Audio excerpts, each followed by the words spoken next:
Ire-release na ng Under Armour ngayon August 14 ang signature shoe ni Steph Curry, ang Curry Flow 12 Podium.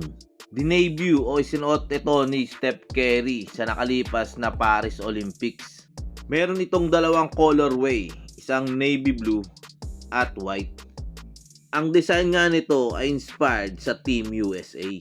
Ang upper niya ay gawa sa mesh at low-cut to increase ankle mobility.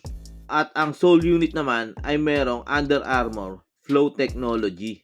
Kilala bilang lightweight cushioning and superior grip on the court. Angas, di ba? Kagaya ng maangas niyang laro sa semis at finals against France kung saan ay binuhat niya nga ang Team USA para makuha ang gintong medalya. Sa mga gustong miscore nito ay makakuha nyo ito via underarmour.com at mga piling retailer lamang. So ngayon pa lang medyo limited pa lang ito, pero eventually magkakaroon din ito ng global launch later this year. So abang-abang muna sa may mga may gusto ngunit hindi makakuha. May price tag pala itong $140. Nasa mga 8,200 pesos yan dito sa atin. So para sa akin the weight looks 5 star to, 2 thumbs up at cap ito.